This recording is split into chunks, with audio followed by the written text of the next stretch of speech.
Hoje, no Papo de Umbanda, com Ronaldo Pereira, Pailéu das Pedreiras, aqui na sua radiodoaxé.com. Boa noite, ouvintes da Rádio do Axé. Aqui quem fala é seu irmão Ronaldo Pereira, trazendo para vocês mais um programa Papo de Umbanda. E hoje quem vai estar aqui no nosso programa Papo de Umbanda é o Pailéu das Pedreiras. Boa noite, Pailéu. Boa noite, que a paz de Oxalá esteja com todos. Aí um grande prazer, mais uma terça-feira estar aqui com vocês para falar um pouquinho sobre a Umbanda. Maravilha, isso é ótimo, né? Ouvir quem conhece é sempre bom. Não conheço muito, conheço um pouquinho. O que puder passar para o pessoal, que o pessoal puder aprender um pouquinho. Eu gosto bastante de passar de uma forma geral, não gosto muito de entrar em doutrinas, e para o consenso geral, porque eu acredito que é assim que a gente vai conseguir falta um pouquinho a palavra, mas tirar o estigma que a Umbanda tem de ser tão marginalizada. E é só assim, né, com o entendimento aí da sociedade, que nós podemos mostrar a cara realmente da Umbanda. Verdade. E eu sempre falo que com todo o pessoal que faz aí a programação, a nossa programação, eu aprendo demais, tá? Conhecimento nunca é demais. Você falar que você sabe tudo é a pior coisa que tem, porque muitas vezes você vai descobrir que você não sabe nada, não é verdade? Não, com certeza. A gente sabe muito pouco, né? A Umbanda, ela é muito interessante. Eu, como gosto de pesquisar, porque a gente já falou, né, 2 programas um pouquinho da minha história, e quando eu resolvi criar o blog, né, o meu blog umbandadejesus.blogspot.com, né, que é Umbanda, o Reino da Paz, foi uma das primeiras páginas, né, a falar de Umbanda na internet. É um blog que já tem aí 5, quase 6 anos, são 4 milhões e mais de 500 mil acessos. Então naquela época eu lembro que nós tínhamos 2 ou 3 páginas que continham alguma coisa de Umbanda, a maioria tratava mais do Candomblé do que da Umbanda, e aí que eu comecei a pesquisar, a me aprofundar não só no culto que eu fazia, mas em outros cultos. E a Umbanda tem muito isso, né? Então são 13 anos aí que eu sou médium de Umbanda, mas são 13 anos pesquisando, buscando a fundo algumas coisas, algumas teorias, algumas práticas. E cada vez que eu sempre falo isso para os meus filhos, toda vez que a gente abre uma porta, a gente acha que vai encontrar um tesouro, mas ao contrário, a gente encontra um caminho para mais um corredor com mais 10 portas. E assim a gente vai indo, vai pesquisando. A Umbanda, ela é muito grande, né? O esoterismo é muito, muito extenso aí de matéria, de conteúdo, para a gente poder falar que conhece pelo menos um pouquinho aí. Verdade, concordo plenamente com o senhor. Pailéu, nós temos perguntas aqui, o senhor já está disposto? Então, antes da gente começar nas perguntas, né, eu tinha preparado alguma coisinha que eu queria falar hoje sobre um pouquinho sobre a filosofia da Umbanda, né? Como nós falamos da origem da Umbanda, eu queria falar um pouquinho da filosofia, e dentro disso a gente pode ir entrando nas perguntas, mas aí você que sabe. Não, pode ir daí, a hora que o senhor achar conveniente a gente já começa a passar as perguntas. Então, pro pessoal que tá ouvindo a gente, né, tem muita gente que frequenta a minha casa, né, os filhos da minha casa, muitos familiares dizem que esse é o primeiro contato com a Umbanda que eles acabam tendo, através às vezes dos nossos programas, né. Então o que acontece? Eu separei hoje para falar um pouquinho sobre a filosofia da Umbanda, né? A Umbanda, ela é uma religião, tá? Ela não é uma filosofia de vida. Ela é uma religião que te traz toda uma filosofia, toda uma conduta, mas ela é uma religião, tá? Ela é homologada como uma religião. Então, como nós falamos no programa passado sobre a religião, da onde veio, hoje eu quero me atentar um pouquinho com a filosofia. Para quem não conhece a Umbanda, tá? E aí vai perceber que existem as diferenças principais entre a Umbanda e o Candomblé. Eu não vou me estender a falar do Candomblé, porque o que eu conheço do Candomblé é de uma pessoa que foi algumas vezes, respeito demais, tenho grandes amigos que até mesmo ouvem a nossa rádio, mas não conheço intimamente para poder falar da filosofia. Então vou me atentar bastante à Umbanda. Primeira coisa interessante da Umbanda, e ela é um pouquinho diferente aí do Candomblé, é que a Umbanda, ela é uma religião monoteísta. O que isso quer dizer?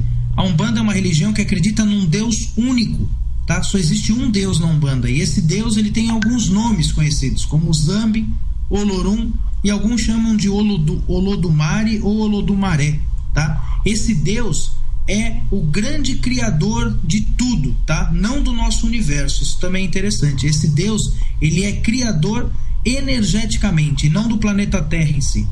Esse criador, ele é potencializado em vários orixás, né? O primeiro orixá e o mais importante, aí também tem outra diferenciação, porque o candomblé coloca os orixás no mesmo patamar, e a Umbanda não. A Umbanda crê que Oxalá é o orixá mais importante, tá? Oxalá é o orixá que criou o planeta Terra, é o orixá que criou tudo que aqui vive e tudo que possa ter vida, tá? Até mesmo o planeta. Esse orixá, ele é conhecido como o orixá do pano branco, o criador, é sincretizado com Jesus Cristo.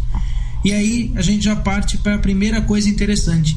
Nenhum templo de Umbanda pode deixar de ter a imagem de Jesus Cristo. Todo templo de Umbanda é obrigatório, tá? Isso já é cultural da nossa religião, a imagem do Jesus Cristo no Congá.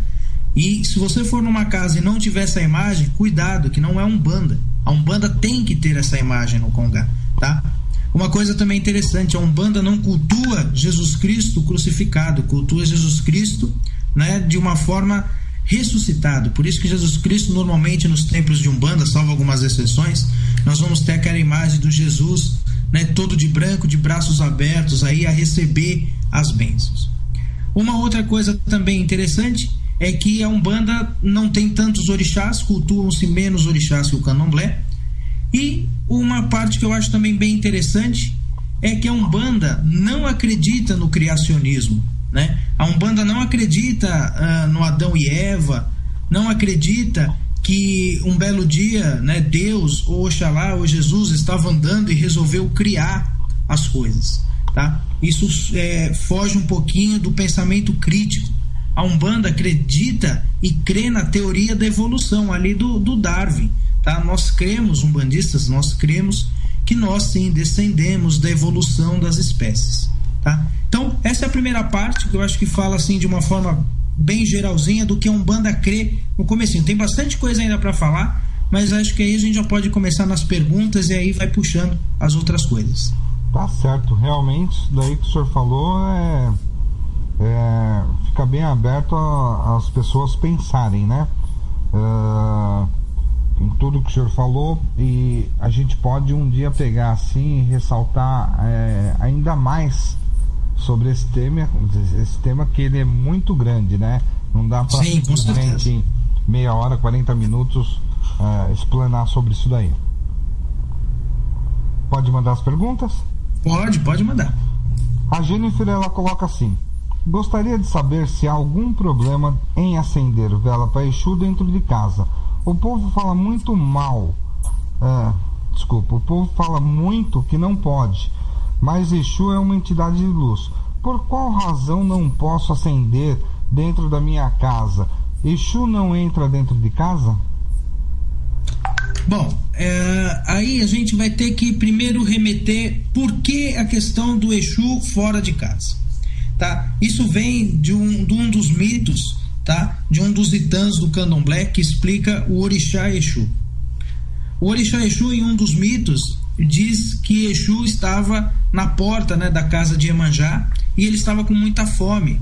Então o Exu começou a comer um rato vivo. E isso começou a enojar as pessoas. Então Iemanjá o expulsou da porta de casa. E Exu ficou perambulando pelo mundo, aonde ele comeu estradas, comeu o mar, comeu o planeta Terra quase que inteiro. Quando ele estava começando a comer o céu, Olorum, né, resolveu então intervir. Falou para Exu por que ele estava tão irado. E ele disse que só porque ele estava com fome ele tinha sido expulso até mesmo das ruas. E aí então Deus, né, Zambi, o Olorum, aí independente da nação que for chamar, disse que a partir daquele dia Exu então começaria a comer primeiro. Exu comeria antes de qualquer outro tipo de obrigação.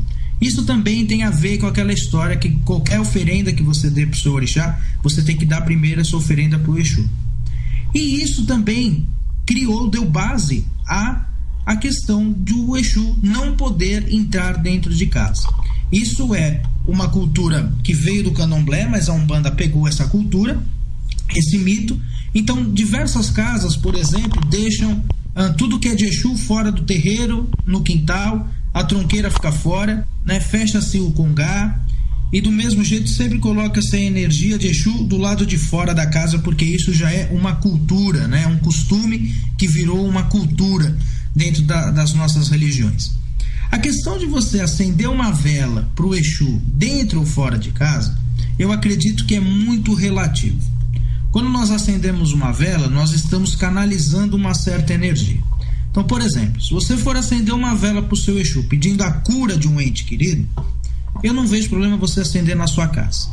Agora, se você for acender uma vela para o seu caboclo, pedindo que esse caboclo tome a frente contra a sua vizinha, porque a sua vizinha não gosta de você, e pedindo uma coisa má para o seu caboclo, mesmo que ele não vá atender, mas você plasmou aquilo e você acendeu dentro de casa, é pior. Então eu acredito que culturalmente sim. Culturalmente, vela de Exu, vela de descarrego se acende sempre fora de casa, nunca dentro de casa, tá? Mas é o que eu falei, culturalmente. Agora vai depender daquilo que você vai plasmar, daquilo que você vai rezar dentro daquela vela. Às vezes não é a vela pro Exu propriamente dita que não deve ser acesa dentro da sua casa. Eu sempre digo isso, vela é um perigo, né? Primeiro que hoje em dia a gente vive, né, num mundo que a gente tem que pensar em tudo. Então, quando você for acender uma vela, procura saber onde você está acendendo, se não tem perigo de botar fogo em nada. Aí depois vai falar que o orixá botou fogo, né? Acendeu a vela numa prateleira de madeira com um monte de isopor do lado e pano, aí o orixá que botou fogo. Não é bem assim, tá, pessoal? Então, vê o lugar certinho que você acende suas velas. É importante deixar na sua casa um cantinho somente para isso. Ah, pai, se eu montar uma prateleira é ruim, porque às vezes os vizinhos vão ver, ou ver algum parente em casa, ou mesmo minha mãe que mora aqui. Não tem problema, meu filho. Não precisa pegar uma prateleira, encher de imagem de Umbanda. Faz uma prateleirinha, não precisa botar um ponto nada, mas você vai saber que ali você vai canalizar sua fé. Você coloca ali uma concha, um copo d'água, mas vai canalizar sua fé. E acende suas velas ali. Aí, isso é o comum, culturalmente, tá? Vela dentro de casa somente para a direita, vela fora de casa somente para a esquerda, vela para o anjo de guarda sempre acima da cabeça, acima da sua altura, tá? E vela de descarrego, quando você quer descarregar uma energia, sempre essa vela no chão. E também essa vela não pode ser acendida dentro do banheiro, tá? Isso é o culturalmente. Respondi? Tá certo. Só voltando um pouquinho na pergunta do Exu, né? Outra coisa, Exu é considerado o povo da rua, é o povo protetor, tá? É aqueles lá que, por exemplo, em alguma outra gira que vai se fazer num terreiro, gira de baiano, caboclo, preto velho, eles estão lá fora para não deixar as demandas entrar, as cargas negativas, etc, etc e tal. Veja bem, é como o senhor mesmo falou, problema em acender uma vela preta dentro de casa, isso aí vai depender da cabeça realmente de cada um. Agora, se por exemplo uma entidade de luz, seja ela Exu, caboclo, preto velho, quem for, se falar assim pra você, não, você vai acender dentro da sua casa, é uma coisa. Agora também acender por falar assim, não, se acendo de todo mundo aqui dentro porque eu não posso acender do Exu, eu já não concordo. Certo, eu creio nisso também. Eu acho que o pecado maior é o que a gente pensa e não para quem a gente vai entregar. Né? Não adianta nada também você acender uma vela para Exu pedindo coisas boas e sair batendo no seu vizinho, né? Aí não adianta nada, né? Tudo a questão daquilo que você vai plasmar, né? Aquilo que você vai afinizar. Aí isso também já dá um gancho dentro daquilo que eu estava me propondo a falar sobre a filosofia da Umbanda, uma coisa também bem interessante, né? Que a Umbanda acredita. A Umbanda, ela não acredita nem no céu nem no inferno, tá? A Umbanda, ela acredita na teoria da afinização energética. O que isso quer dizer? Uma pessoa que vive em meio a cargas negativas energéticas, assim que ela desencarna, ela vai viver dentro desse meio, ela vai se afinizar a egrégoras e até mesmo mentalmente ela vai criar, né, o inferno dentro do psique dela, tá? Do mesmo jeito ao contrário, uma pessoa que sempre levou sua vida dentro da caridade, ajudando, né, sendo uma boa pessoa, assim que ela desencarna, não é que ela vai para o céu, e sim ela vai se afinizar com as hostes e ela vai viver a paz de espírito. E essa paz de espírito pode ter várias formas. Para ela pode ser um monte de nuvenzinha, para outro pode ser como se fosse um hospital, para outro um jardim cheio de flores. Eu não estou querendo aqui dizer ou contradizer, né, o espiritismo que explica as colônias espirituais. Nós acreditamos em colônias espirituais, mas essas colônias, elas existem. Porém, quando você desencarna, você que vai vibrar perto dessa colônia e você vai viver dentro da sua realidade, e aí sim, quando você já estiver equilibrado, aí sim será levado às colônias espirituais para começar o seu trabalho mediúnico. E a Umbanda também, meus irmãos, para quem está ouvindo a gente, não acredita em salvação divina. O que é a salvação divina? É algumas salvações que algumas religiões pregam, tá? Olha, se você fizer isso, você vai para o céu. Se você for perseverante, você vai para o céu. Ou então as religiões orientais, se você se dedicar a Alá, você vai para o céu. A Umbanda, ela não salva ninguém, tá? Ela não crê nessa salvação, ela não crê que você vai ser salvo. Ela crê que as suas ações que vai te levar à salvação. Não vai adiantar nada a gente ter uma vida toda errada, tá? E aí no momento que a gente está morrendo, a gente fala, olha, pai, perdão por tudo, e a gente é salvo, tá? A Umbanda não crê nisso. E a Umbanda também não crê em um julgamento divino, tá? E sim na ação e reação. A Umbanda não crê no Apocalipse, que vai vir um dia na nuvem, né? O Jesus para nos julgar. E sim acredita na ação e na reação. Nós acreditamos que a grande expiação, né, os grandes problemas que nós temos na nossa vida são somente as reações das nossas ações. Aqui se faz, aqui se paga, tá? A gente não crê que você vai acumulando e um dia você vai pagar, não. A gente acredita que estarmos aqui encarnados nesse planeta evolutivo, nessa encarnação de expiação, o que a gente faz aqui, a gente vai pagando aqui. É lógico, né? Existem casos que nós pagamos do outro lado também, nós quitamos o nosso karma, mas aí são casos específicos. Muito bem.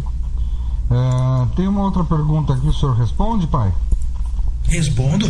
Tá, é da Jennifer também. Ela coloca assim: por esses dias vi um texto que não é bom levar crianças para a gira de Exu, porque é uma gira muito pesada. Há algum tempo presenciei, há algum problema na presença de uma criança na gira de Exu ou em outras giras mais pesadas como a de Baiano, Boiadeiros, etc? Olha, essa questão é uma questão bem interessante, tá? A gente não pode entrar dentro do regulamento e dentro da doutrina de cada casa. Cada casa trata de uma certa maneira a sua forma de trabalhar. Eu posso responder um pouco da minha casa, que vem do meu entendimento. Criança é um ser puro, tá? Segundo Jesus disse, vinde a minhas criancinhas, pois delas é o reino do céu. Então, na minha casa, os filhos, né, de alguns médiuns, para vocês terem a ideia, a gente tinha um espaço na nossa casa que era um espaço, aquele espaço que todo terreiro tem de bagunça, né? Que você vai empilhando caixa de papelão com coisas, e a gente acabou tirando esse espaço e fazendo uma brinquedoteca. Por quê? Porque nós tínhamos vários médiuns que tinham 1, 2, 3 filhos, e esses filhos ficavam, né, ali sem fazer nada. Então a gente montou uma brinquedoteca, os próprios pais levaram brinquedos, a gente montou até uma televisão, ficava passando o DVD da Galinha Pintadinha e assim por diante. Diversas vezes isso acontecia mesmo na gira de Exu. E até uma coisa interessante, na festa de Obaluayê que nós fazemos na nossa casa, nós fazemos a nossa festa de Obaluayê com o Exu. Aí já entra dentro da doutrina da nossa casa, tá? E dentro dessa festa, teve um momento que não tinha ninguém cuidando de um bebê. Por quê? Porque o pai e a mãe estavam passando pelo banho de pipoca, e a irmã também estava passando pelo banho, e aquele bebezinho ficou sozinho ali, e o bebê começou a chorar, que era filho de um médium da nossa casa. E eu acredito que isso vai até mesmo responder se pode ou não pode criança. Eu estava incorporado com o seu corcunda olhou a criança chorando, pegou a criança no colo, a criança parou de chorar, né? Na verdade ele não pegou no colo, ele deixou ali do lado, né? Deixou ali do lado, a criança parou de chorar, ele ficou olhando a criança, daqui a pouco pegaram a criança e assim por diante. Eu acho que a Umbanda, tudo aquilo que nós fazemos de uma forma escondida ou de uma forma restritiva, só vem a prejudicar a nossa religião. Tudo que nós resolvemos fazer, olha pessoal, isso aqui a gente não pode fazer na frente de todo mundo. Ou então, pessoal, olha, agora isso aqui criança não pode. Eu acho que tudo isso só vem a prejudicar. A Umbanda é uma religião do bem, da paz, da caridade, da ajuda. Eu não acredito que isso possa atrapalhar uma criança ou uma criança possa atrapalhar o trabalho. Eu prefiro 1000 vezes a minha casa cheia de crianças correndo no meio da gira do que ter uma casa onde eu não vou ter um médico que não vai poder trabalhar porque ele não pode trazer a filha ou o filho dele. Então, eu acredito, hoje, estudando, ninguém até hoje conseguiu me dar alguma resposta realmente lógica por que não pode criança numa gira de Exu. Eu não vejo problema. Na minha casa as crianças ficam, participam.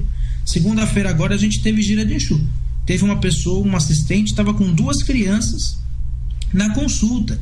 As crianças ficam, não tem nenhum tipo de problema. Não creio que isso possa atrapalhar nem tanto os Exus, muito menos as crianças. Tá certo. Essa pergunta uma vez também fizeram para mim, tá? E a resposta foi assim: não sei as outras casas, mas aonde nós temos o nosso terreiro, criança é sempre bem-vinda em qualquer gira, muito porque é um ser puro, tá? E vai ajudar muito nos trabalhos, tá? Inconscientemente, sabe? Toda criança, tá? Ela é muito bem-vinda em qualquer lugar. Eu não sei o porquê tem casas que tem restrições quanto isso, tá? O seu capa preta, ele adora criança, sabe? Ele ainda brinca, ele fala: essa criança aqui é mais médio do que muito médio que tem aqui dentro, sabe? Ele ainda brinca com as pessoas, sabe? Então, quer dizer, eu não entendo o porquê dessa restrição, sabe? Eu não consigo assim, imaginar uma forma. Será que Exu vai fazer o quê? Vai fazer mal porque tem uma criança ali dentro? Gente do céu, pelo amor de Deus, a criança é bem-vinda em qualquer lugar. Eu acho que aí vale citar, né, que tudo, por exemplo, tudo tem algumas coisas que nós temos que levar em consideração. Se tá uma criança ali, a mãe tá com uma criança do lado, né, aí vai da entidade e do médium também se doutrinar para não ficar baforando o charuto na cara de uma criança, né, na cara de um bebezinho, né, que tá ali no colo, ou até mesmo uma pessoa grávida. Na nossa casa nós temos uma médium que tá grávida, né? Aliás, ela é a 3ª médium. Eu brinco na minha casa que assim que nascer a filhinha dela a gente descobre outra, porque ela é a 3ª grávida, né, em sequência da nossa casa.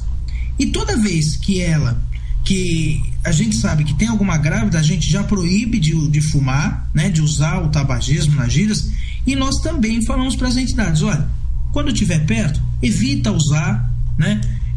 Evita, quando vai tomar um passe, poxa, a pessoa tá grávida, não vai ficar baforando, né? Não vai dar bebida alcoólica pra pessoa, né? Veio uma criança lá, o Exu vai lá e dá uma pinga pra dar um descarrego na criança. Então a gente tem que levar algumas ressalvas, mas isso eu não vejo nenhum tipo de problema de uma criança ir ou não ir numa gira. Ao contrário, eu acho que tem que levar sim. Eu acredito que a Umbanda, ela precisa ir muito de uma evangelização desde pequenininho, tá? Eu vou ter que tocar em alguns assuntos que a mãe Priscila agora começa a pular da cadeira, que ela vai falar, meu Deus, ele vai começar a falar. Mas eu acho um absurdo uma criança que nasce dentro de um seio umbandista, ela fazer primeira comunhão na igreja católica, ela casar na igreja católica, ela batizar na igreja católica. Eu particularmente, como dirigente, acho isso um absurdo. Que a Umbanda tem condição de batizar, tem condição de casar uma pessoa, tem condição de fazer qualquer tipo de ritual. Não tem uma primeira comunhão, mas tem uma série de coisas. Então eu acho que a Umbanda, ela não pode ser refém das outras religiões. Veio ali o filho de um médium, aquele filho daquele médium nasceu, leva lá na igreja para batizar. Meu Deus do céu, batiza no terreiro. Batizar é apresentar a criança para a espiritualidade, para Deus. se aqueles pais comungam e acreditam que elas vão chegar a Deus através da Umbanda, como eles podem querer apresentar a criança através de uma outra religião? Então eu acho que a Umbanda ela é muito carente disso, de uma evangelização desde pequena criança. Será que você desculpe, mas será que você que é médium, que tem algum filho pequeno, já sentou com seu filho para explicar um pouquinho da Umbanda? Muitos pais levam o filho no terreiro, deixa ali no cantinho, não vou explicar nada que ele não vai entender. Ao contrário, eu conheci muitas crianças com 2, 3 anos de idade, que a hora que a mãe incorporava, não chamava mais de mãe. Lá na nossa casa nós temos um caso de uma médium, que toda vez que ela incorpora, o filhinho dela, acho que está com 3 ou 4 anos agora, toda vez que ela incorpora a preta velha, ele chama a preta velha de vovó. E nunca ninguém, eu acho, que chegou para ele e falou: olha, essa aqui é a vovó. Ou também se chegou muito bem, parabéns, fez o certo. Então ensina o seu filho desde pequenininho dentro da filosofia, dentro da cultura umbandista. A Umbanda tem condição de pegar e abençoar todos os polos, de criar uma pessoa. Às vezes me dá a impressão que a pessoa tá na Umbanda, mas se ela precisa de uma coisa mais forte, né, mais religiosa, ela vai procurar em outra religião. Não, a Umbanda tem essa condição. Tá certo. Painel, antes de passar a próxima pergunta para o senhor, o nosso amigo Lúcio Henrique, o homem da Quimbanda, ele coloca assim: em giras de Quimbanda, as crianças vêm, tomam a bênção e saem. Acho isso muito importante. Eu acho bem legal também. Eu nunca fui numa gira de Quimbanda, preciso marcar um dia de ir. Conheço só de estudar mesmo. Tá? E aliás, o que se fala muito de Quimbanda aí, na verdade, nem é Quimbanda, né? Hoje em dia qualquer um acha que é da Quimbanda. Não é bem. Mas o Lúcio já é bem conhecido aí no meio. Eu tenho muita vontade de conhecer. Com o Lúcio eu aprendi muita coisa sobre Quimbanda. Tanto que a cada mais ou menos uns 3 meses a gente faz uma gira de Quimbanda matriz. Entendi. Né? Mas é bem. Acho bem legal. Bem tranquilo. Bem legal mesmo. É um culto que eu quero conhecer. Sabe, a gente não faz matança. A Quimbanda, que é tão, entre aspas, né, mal falada, como uma magia tal, ela mesma aceita crianças. Aí a gente vê uma casa que tem aí 70, 80 anos de idade, que pratica a caridade, é um banda branca, e quando vai tocar Peixu, tira as crianças da sala. Não dá pra Pessoal, entender. hora da gente começar a... sei lá. É verdade. Na hora de abrir um pouquinho mais a cabeça. É verdade. E outra coisa, você entra lá, você não vai ver matança, nada disso, entendeu? É um absurdo tudo que fala, mas tudo bem, né? Vamos respeitar. Mas aí vamos falar a verdade. E vamos supor agora que essa criança seja do candomblé. Se ela tá ali desde pequena e os pais comungam daquela fé e creem que fazendo o corte é dentro da cultura daquela família, eu não vejo problema de ele levar o filho dele a presenciar aquilo. Se aquilo é a religião dos pais. É verdade. Se aquilo é a religião, a criança tem que conhecer aquela religião. Aí se daqui a pouco, quando ela ficar mais velha, ela vai falar: não, pai, pra mim isso não serve, eu vou ser pastor da igreja. Tudo bem, mas eu acho importante criar as crianças dentro dos terreiros. Eu acho isso importante. Realmente verdade, viu, Painel? Quisera eu ter sido criado dentro do terreiro. Eu fui criado dentro da igreja católica. Eu lembro que eu ia na missa, sinceramente, é uma coisa que é até engraçado de contar, mas quando eu era novo, eu ia na missa e a única coisa que eu mais queria era comer o pãozinho que o padre dava lá com vinho. Por quê? Porque eu não acreditava. Não é que eu não acreditava, eu não sabia o que acontecia ali.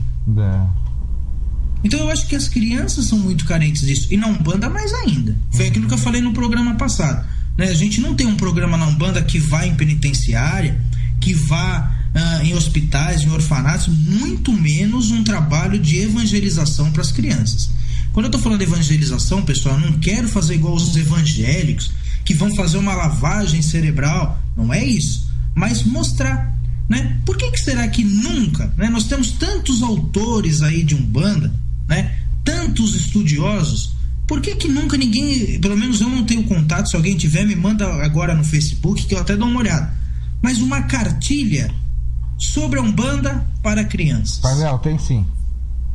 Tem? Eu nunca vi. Me manda porque eu acho interessante e vou imprimir para as crianças lá. Eu vou achar pro senhor, mas tem sim, eu não lembro a autora agora, chama-se Umbanda para Crianças. Então, mas aí, olha só, tem, mas a gente nem lembra o nome, algumas pessoas nunca tiveram contato, então acho que falta um pouco do empenho, da pessoa que é o autor, mas de todos os bandistas. Vamos divulgar isso, pessoal. A gente só compartilha, né? Eu acho um absurdo. Ali aquele terreiro é marmotagem, aí compartilha lá umas fotos do orixá que não tem. Gente, vamos começar a compartilhar coisa realmente decente. Se a pessoa tá fazendo errado, o problema é dela. Deixa as pessoas procurar quem quer o errado. Vamos compartilhar, vamos usar do espaço que a gente tem para promulgar o bem e as coisas bonitas da Umbanda. Eu acho um absurdo.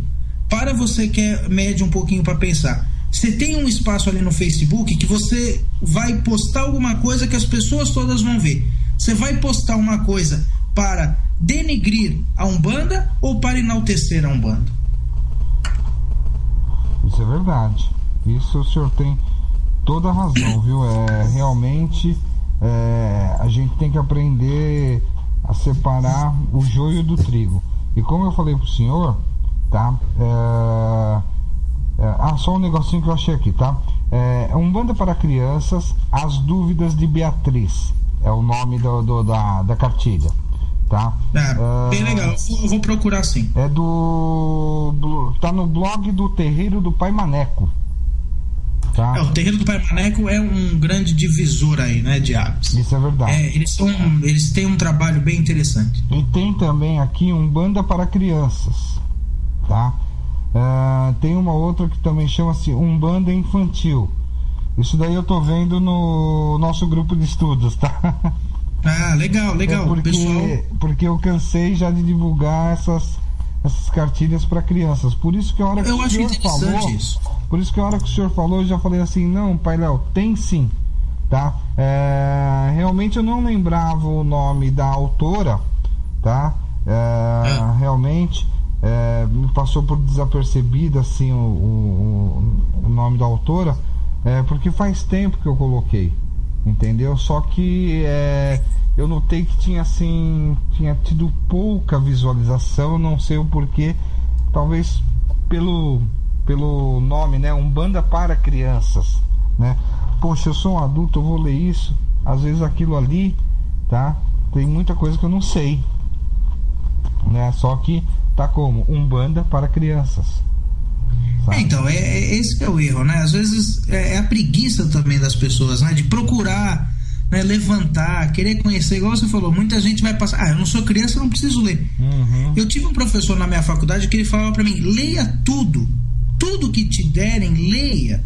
Você nunca vai pecar por ler, tá? Tudo que você lê, eu li um livro, nossa, mas o livro é péssimo. Pelo menos você lê e você pode falar isso do livro. É melhor do que não ler. Agora, você pegar uma coisa, vou simplesmente não ler. Pessoal, conhecimento é uma coisa que ninguém consegue tirar da gente. É verdade. Pode passar a pergunta, Pai Léo? Então, antes de você passar a pergunta, só continuando a questões filosóficas da Umbanda, tá? Que é aquilo que eu tinha falado que eu ia passar, né? Então, uma coisa também interessante, pessoal, é que a Umbanda, ela acredita na imortalidade da alma, tá? Ela crê na reencarnação. A Umbanda crê, e quando nós falamos em reencarnação, muita gente vai se levar aos livros espíritas, tá? Do Allan Kardec, mas a Umbanda, ela se baseia muito mais, teoricamente, na reencarnação pregada pelo hinduísmo do que propriamente pelo kardecismo, tá? Ela crê que você pode reencarnar de várias formas, de vários jeitos, tá? Não quer dizer que você vai reencarnar sempre na mesma família para quitar sempre os mesmos karmas, tá? Você pode reencarnar sucessivamente com várias missões diferentes. Uma outra coisa também interessante é que a Umbanda é uma religião pacifista, tá? Nós temos um hino da Umbanda, e aí também é bem interessante contar bem rapidinho a história desse hino. O hino foi feito por uma pessoa deficiente visual que entregou ao Caboclo das Sete Encruzilhadas um texto que era como ele enxergava a Umbanda mesmo sendo cego. E esse texto foi colocado como um hino da Umbanda. E o finalzinho do hino da Umbanda, ele fala, né? Avantes, filhos de fé, como a nossa lei não há, levando ao mundo inteiro a bandeira de Oxalá. Essa bandeira de Oxalá é uma bandeira branca, é uma bandeira pacifista, tá? A Umbanda é uma religião pacifista. O que isso quer dizer? É uma religião que prega sempre a paz. É a religião que prega que você deve dar sim a sua face, mesmo que você apanhe sucessivamente. Nós não somos uma religião que pregamos o ódio, que pregamos o revide, que pregamos a violência. Nós pregamos sim o branco da paz. E a partir do momento que nós colocamos a nossa roupinha branca, mais ainda, nós temos que ser sim pacifistas, tá? Ronaldo, pode. É outra pergunta. Se eu estiver falando alguma bobagem, você me para e fala, não, pra mim é diferente. Não, pode deixar. Só uma curiosidade sobre isso que o senhor falou sobre o hino da Umbanda, tá? Ele foi composto por José Manuel Alves, tá? E para quem não sabe, o José Manuel Alves, como o senhor mesmo disse, um deficiente visual, tá? Ele compôs letras para muitos cantores aí famosos. O senhor sabia disso? Sim, eu já ouvi falar. Muito interessante. Então, quer dizer, ele não compôs só o hino da Umbanda, tá? Ele já ele compôs, se eu não me engano, para uma série de depois eu vou levantar direitinho, eu vou colocar no nosso Face que eu tenho, tá? Mas olha, ele compôs para uma série de gente aí que vocês nem podem imaginar. Quem quiser, né? Eu vou postar no Facebook, e aí o Pai Ronaldo também posta o hino da Umbanda. Muita gente talvez nem conheça, né? A letra, muita gente fala assim, nossa, eu adoro aquele ponto de Ogum, é maravilhoso, aquele de Iemanjá. Não existe letra, pessoal, mais linda, que toque mais um umbandista profundamente do que o hino da Umbanda. Na minha casa nós cantamos o hino, toda homenagem que nós fazemos, e toda vez que eu começo aquele hino, eu seguro o pranto até o final, porque a letra, a melodia, cada frase, cada palavrinha tem um significado tão íntimo, tão profundo para quem vive a Umbanda realmente, que é emocionante. Vale a pena o pessoal pesquisar. Realmente o hino, ele é fantástico. Nossa, eu não tenho o que tirar nem pôr, sabe? Ele é fantástico. Podemos continuar? Podemos. O Daniel, só uma perguntinha, só um negócio para esclarecer pro senhor. A Jennifer é da casa do senhor, tá? Eu imaginei. Imaginou? Então tá bom. Ela disse que ela ia fazer umas perguntas. E o Daniel também, que é da casa do senhor, ele coloca assim... Esse aí tá longe, ele tá em Tocantins. Ele é comissário. Mas é da casa do senhor, né? Sim, é da minha casa, casa. Tá. Ele colocou assim: sou um médium em desenvolvimento e as sensações e vibrações são muito fracas. Quando sei a hora ou o momento que estou incorporado? Bom, isso aí, Daniel, que está acontecendo com você, a gente até conversou um pouco pessoalmente sobre isso, é uma coisa que todos os umbandistas que estão me ouvindo vão falar, poxa, aconteceu comigo. De 1000 médiuns que eu conheci, 1000 passaram por isso, tá? Isso acontece com todos. Assim que nós começamos o nosso desenvolvimento mediúnico, normalmente, o que acontece? As pessoas procuram um templo quando a sua mediunidade ela está aflorada. Então é aquele momento que você vê espírito, você sente, você ouve, você passa mal, às vezes até mesmo na assistência. Quando você entra numa gira, numa corrente mediúnica, normalmente esses fenômenos desaparecem, acabam. E aí que começam as suas dúvidas. Você fala assim, poxa, quando eu estava lá fora, eu ouvia, escutava e sentia. Eu vim aqui para dentro, o que aconteceu? Isso tudo parou? Não, isso não parou. O que acontece é o seguinte: você tem uma mediunidade que está sendo aflorada e ela está exacerbada. Quando você entra para uma corrente, a primeira coisa que vai acontecer contigo, as entidades vão fazer com você, vai ser alinhar a sua aura, tá? Como eu vou dizer para vocês, acalmar a sua mediunidade, tá? Conversar com as suas entidades para que comece um desenvolvimento propriamente mediúnico, tá? Então aqueles fenômenos vão parar de acontecer, porque eles vão começar a se condicionar certinho ao seu desenvolvimento mediúnico. O que normalmente acontece? Você começa o seu desenvolvimento, as suas primeiras incorporações, elas são de uma forma bem, como eu diria, tênues, tá? Quase imperceptíveis. Porque a entidade ainda está se aproximando de você. A entidade, ela está começando a interagir com você. Se a gente fosse fazer um paralelo, é mais ou menos você colocar um pote de água para um cachorro na rua que você nunca viu, tá? Ele vai vir aos poucos, tá? Ele vai conhecendo. Por quê? Porque ele está se afinizando auricamente com você. E essa afinidade, ela vai ter e vai gerar algum certo tempo. Por que precisa disso? Porque é um fenômeno extracorpóreo, tá? É um fenômeno paranormal, tá? Extrasensorial. E para isso, a sua aura vai ter que começar a se condicionar para uma boa incorporação.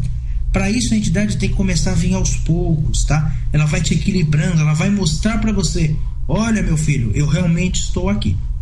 Então, a nossa ansiedade, porque muitas pessoas criam na cabeça assim: nossa, eu vou incorporar a primeira vez, quando eu abrir o olho eu vou ver um mundo espiritual. Eu vou incorporar a primeira vez, vai ser parecido, vai pautar a sua mediunidade naquele médium mais antigo, naquele padrinho, no dirigente espiritual. Você vai para o templo, olha o seu pai de santo, poxa, ele incorpora numa rapidez, o caboclo dele vem bradando no peito, né? Vem bradando, lançando suas flechas. Isso por quê? O seu pai de santo, aquele médium mais velho, ele já trabalhou a mediunidade dele, ele já está numa entrega que a entidade possa fazer isso, ele já crê na mediunidade. Mas com certeza aquele médium ali, no comecinho do desenvolvimento, foi igual a você, teve as dúvidas dele. Então, o que eu falo para todo mundo? Isso é extremamente normal, não é só com você que está acontecendo, vai acontecer com todas as pessoas em todos os momentos que elas começarem a desenvolver a mediunidade. Aí você perguntou: como faço para saber se sou eu ou sou a entidade? Eu, durante muito tempo, fiquei com essa dúvida, né? Poxa, como é que a gente pode ter a certeza? Aí um filho de santo, né, que é padrinho dele, que é o Renan, que fazia o programa comigo, uma vez ele falou assim: olha, eu acho que um teste que eu uma vez tentei fazer, que ele tentou quando começou a desenvolver, era: ele estava com o preto velho sentado no banco, de repente ele falou: vou levantar e vou sair andando. Ele tentou e não conseguiu. Então isso vai ser algumas pequenas provas para você que realmente a entidade está ali. Sem contar que eu não gosto de testar a entidade. Eu acho que a entidade você não tem que testar ela em você. Então creia que você está incorporado. Você está numa casa onde tem ali 30 entidades ao seu redor, dos médiuns mais velhos, tem um pai de santo que está incorporado também. Você acha que as entidades iam compactuar de um fingimento seu? Não iam. Elas acreditam no seu potencial mediúnico. Talvez elas acreditem mais no seu potencial mediúnico do que você mesmo. Então, se entrega. Eu sei que você tem dúvida, eu sei que todo mundo que é novo tem essas dúvidas, mas se entregue, que aos poucos essas dúvidas vão acabando, e aí vai dar lugar às dúvidas, vai dar lugar à confiança que você realmente está incorporado. Legal. Pode passar mais uma? Pode, vamos lá. Manuel Ramalho, ele coloca assim: sabe-se que a entidade incorpora, consome plasma do médium incorporado, também consome plasma do médium cambono. A assistência também tem esse plasma consumido ou evita-se consumir plasma deles? Então, Manuel, evita-se, né? As entidades dificilmente vai utilizar o plasma daquelas pessoas que vêm na assistência. Por quê? Porque normalmente a pessoa que vem na assistência, ela já está carente desse plasma, tá? Ela está ali para receber e não para doar. Então, dificilmente a entidade vai usar o plasma dela, tá? São casos muito poucos. O que pode acontecer às vezes é aquela pessoa que já frequenta a casa há 10 anos na assistência e ela vai lá somente para tomar um passe. Ela pode até em algum momento doar um pouquinho de plasma, sim, mas normalmente isso não acontece. Normalmente usa-se o do médium e às vezes do cambone também, tá? Por isso que eu falo, pessoal, a gente não pode ir pro terreiro por ir, tá? A gente tem que se preparar, tomar o seu banho de erva, fazer a sua afirmação. Mesmo que, poxa, eu sou aqui cambone, tá? Meu único trabalho é ficar acendendo vela, é ficar acendendo charuto. Não, pessoal, vocês são muito importantes dentro de uma gira, tá? Vocês são a força motriz, tá? Vocês são o grande combustível que as entidades vão usar. Então, você está cambonando, fica rezando, fica ciente daquilo, se prepara, e no final da gira também é muito importante, tome o seu passe, tá? Na verdade, quando você estiver cambonando, você nem vai tomar tanto um passe, e sim uma reposição energética daquele plasma que você doou durante toda a gira. Tá certíssimo. O painel, como ele me conhece, ele sabe bem que no meu Face eu exalto muito o trabalho do cambono, tá? Porque eu acho que o cambono não é alguém insignificante que tá lá só para acender vela, tá? Para mim, o cambono, ele é mais do que o médium incorporado ali naquele momento. O cambono ali, para mim, ele é mais essencial, às vezes até do que uma entidade ali dentro, tá? Se não fosse o cambono dentro de um terreiro, eu não sei o que seria do terreiro, tá? Então eu faço questão de sempre exaltar os cambonos, tá? Porque eu acho eles, essas pessoas assim, olha, de uma qualidade assim, olha, fora de sério. Então eu sempre falo do cambono, tá? No nosso Face. O que acontece é que nós temos dois tipos de mediunidade, né? Nós temos o médium rodante e o médium não rodante. O médium rodante é aquele que dá passividade às entidades, tá? Ou aos orixás. E o médium não rodante é aquele que é o auxiliar das entidades e dos orixás em terra. No candomblé, né, é dividido entre a Eked e o Ogã. Na Umbanda não existe esse tipo de nomenclatura. Então são os cambones e os ogãs. Existem muitos médiuns que começam cambonando para conhecer a Umbanda, mas existem médiuns que são cambones, que a mediunidade deles é servir aos orixás. E muitos médiuns hoje em dia, né, que têm essa mediunidade, eles se sentem de uma forma desprezados, porque eles entram e falam: meu sonho é incorporar, mas o trabalho dele não é esse, o trabalho dele é servir a entidade. E eu falo isso à minha cambone, né, e aos ogãs da minha casa. Isso é um privilégio. Por quê? Você tem acesso a todas as entidades, a todos os orixás. Você servir a espiritualidade é muito melhor, é muito mais bonito, eu acredito que é até muito mais gratificante do que ser um médium rodante. Nós, em alguns momentos, participamos da gira e nós doamos um certo plasma, e às vezes nem lembramos daquilo que nós doamos. Agora, aquelas pessoas que estão ali, né, entre aspas, acordadas na gira, né, participando, servindo, gente, é um trabalho maravilhoso. Então, você que é cambone, dê valor ao seu trabalho. E você que não é, dê valor ao seu cambone, porque só com um bom cambone que você consegue ter um bom médium. Tá certo. O senhor sabe que a gente faz um negócio meio diferente lá no terreiro, né? Por exemplo, eu não tenho vamos dizer assim, o meu cambono oficial, né? A mãe Valquíria não tem o cambono dela oficial. O pai Vanderlei não tem o cambono dele oficial, tá? A Michele não tem a cambona dela oficial, e assim vai, né? Então o que acontece? A gente faz rodízio de cambonos. Eu acho isso interessante, porque também não cria tantos vícios, né? E tantos laços. Não é nem criar também tantos vícios e nem tantos laços, viu, pai? A gente aprendeu com o seu Zé assim. Olha, às vezes o que você vai ouvir aqui eu falando para uma pessoa vai servir para você. Amanhã, se o seu caveira estiver ali, você estiver ali com ele e você ouvir o que ele vai falar para uma pessoa, pode estar servindo para você. Entendeu? Então, interessante. A gente... Na minha casa a gente também faz esse rodízio. Uhum. O único que lá que tem cambone fixo é a mãe Priscila e eu, né? Eu tenho a minha cambone fixa, porque a minha cambone não é médio em desenvolvimento. Na minha casa é assim: você entra para desenvolver, você desenvolve de quarta-feira, mas de segunda-feira você tem que participar da gira cambonando. Então, como é complicado, porque a gente dirige o trabalho Então a gente precisa de uma afinidade muito grande com o Cambone. Então às vezes a gente ficar trocando, por exemplo, no meu caso, fica um pouco difícil, porque às vezes a pessoa não tem tanta afinidade com a entidade. Como a minha Cambone já está comigo, ela vai ficar brava se eu errar o tempo, mas se eu não me engano são uns 3 anos aí que ela está comigo. Então assim, o pai João olhou para ela, ela pega a pemba.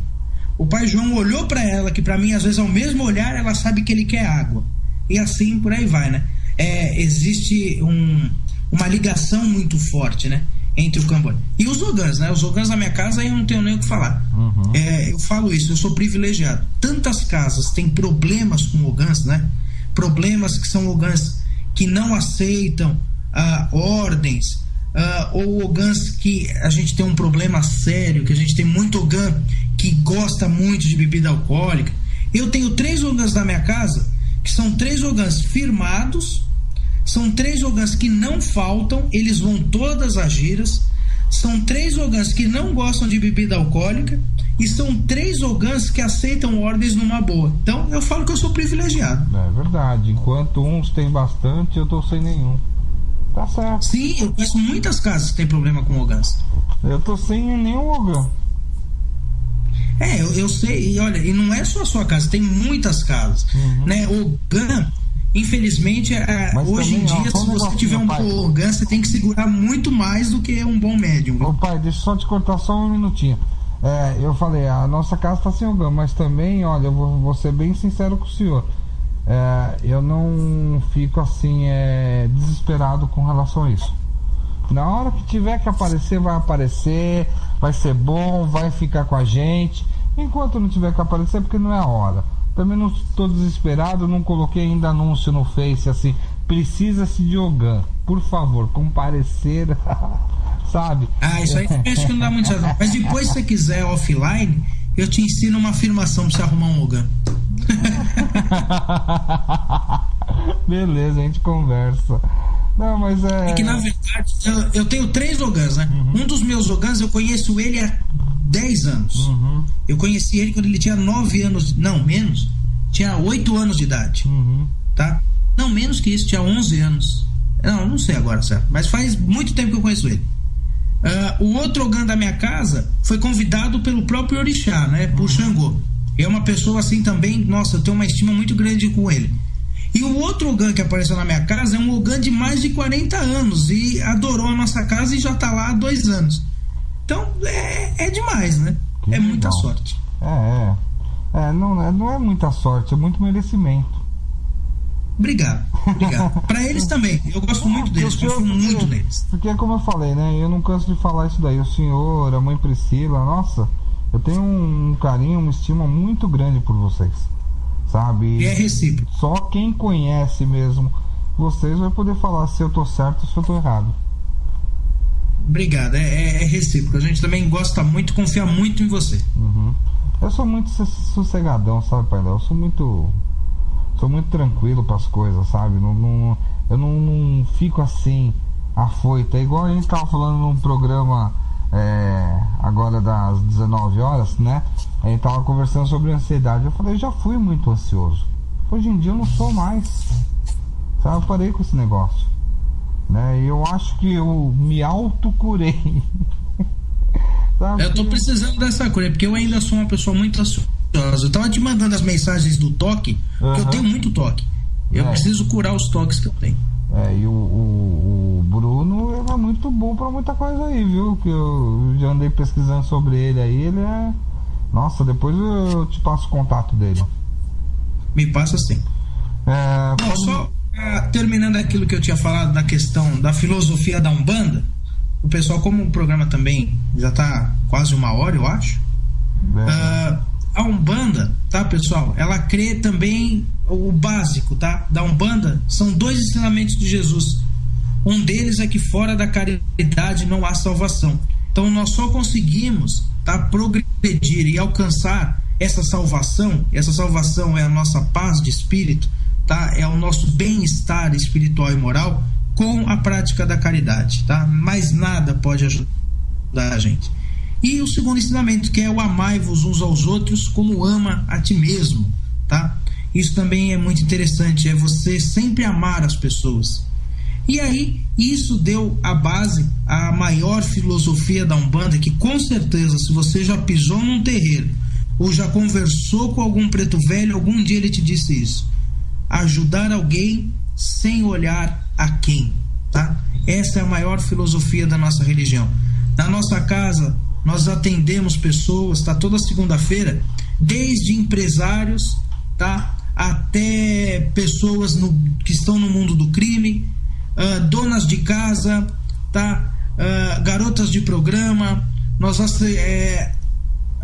como eu vou dizer para vocês, qualquer pessoa, tá? Desde que seja a pessoa mais rica como a pessoa mais pobre, branco, negro, amarelo, vermelho, verde, azul, de anteninha, sem antena, não importa, tá? A Umbanda é uma religião que ajuda todo mundo. É o ajudar alguém sem olhar a quem, tá? Só para deixar isso aí bem claro. Legal. Podemos mandar perguntas? Vamos lá. Deixa eu só achar aqui que agora eu perdi a pergunta. Achei. Juliana Barroso. Ela coloca assim: recebi a primeira vez Iemanjá na festa de sábado e senti dificuldade para desincorporar ela. Gostaria de saber o porquê tive esta dificuldade. Não encontrada quando incorporadas entidades normais. Essa dificuldade é só com o orixá? O que acontece é o seguinte: quando nós damos passividade às entidades, né? Aí as entidades, até mesmo as entidades mais comuns, as entidades que nós trabalhamos mais, nós temos uma série, um certo, como eu diria para vocês, um certo grau, tá, de controle da nossa mediunidade. Não que nós controlemos as entidades, mas nós vamos controlar a nossa mediunidade. Quando nós falamos em orixás, em falangeiros, né, dos orixás, importante nós ressaltarmos que na Umbanda, né, não baixam os orixás em si, sim os falangeiros desses orixás. Um dia a gente pode até se aprofundar nisso. Quando a gente fala nesses falangeiros, nós não temos tanto controle sobre eles. Por quê? Porque eles são emanações espirituais, são espíritos de grande luz, de alta cabala, tá? A maioria deles nem forma fluídica, forma humanizada tem. Então nós estamos muito mais passíveis, nós temos um pega muito maior. Essa entidade acaba, né, nos pegando muito mais fortemente, entre aspas, tá? Às vezes, por isso que muito se fala: eu sou médico consciente, mas quando eu incorporo o meu orixá eu fico inconsciente. Por quê? Porque esses espíritos, né, essas emanações, elas pegam tão intimamente, com tanta força a nossa aura, que nós não temos controle algum. Então isso pode acontecer, da entidade demorar um pouco mais, você ter um pouquinho mais de dificuldade. Isso só vai melhorando quando você tiver uma regularidade dessa manifestação no seu corpo, tá? Por isso que às vezes nós vemos aquele orixá se manifestando de uma forma e com o tempo ele começa a se manifestar, né? Ele começa a andar, ele começa a mostrar muito mais do que a energia dele, né? Eu sou filho de Xangô e vários médios, quando recebem os falangeiros de Xangô, logo no início ficam travados no local, né? Às vezes nem andam, e só com o tempo mesmo que começam a se locomover. Por quê? Porque aí a nossa aura vai se afinizando. Vocês imaginam, a gente tem uma dificuldade às vezes para se afinizar com um caboclo, com um preto velho. Imagina com a emanação de um orixá, é muito mais difícil. A gente tem menos controle, por isso fica mais difícil a desincorporação. Eu não diria que você não consegue desincorporar, eu diria que vai ser muito mais difícil você perceber que a entidade está desincorporando, tá? Tá certo. Podemos falar sobre o que mais, Pai Léo? Bom, sobre a filosofia da Umbanda, né, era isso que eu tinha preparado para vocês. Se tiver mais alguma pergunta... Não, por enquanto não. Bom, eu acho que, já que a gente falou um pouquinho da filosofia, a gente pode falar um pouquinho do ritual umbandista, né? Então, A Umbanda, pessoal, para quem já foi em algum terreiro, já foi em alguns 2 ou 3 terreiros, sabe que é diferente, mas algumas coisas são muito importantes, tá? São os grandes pilares aí da cultura e da doutrina e até mesmo da ritualística umbandista. Então, nós temos algumas ritualísticas. Por exemplo, nós temos a ritualística da defumação. A defumação na Umbanda. A defumação consiste em você queimar as ervas para essas ervas se transmutarem em fumaça. O grande poder da defumação não é a erva em si, e sim a fumaça que ela faz. Essa fumaça tem o poder de tirar, de desagregar energias negativas da sua aura.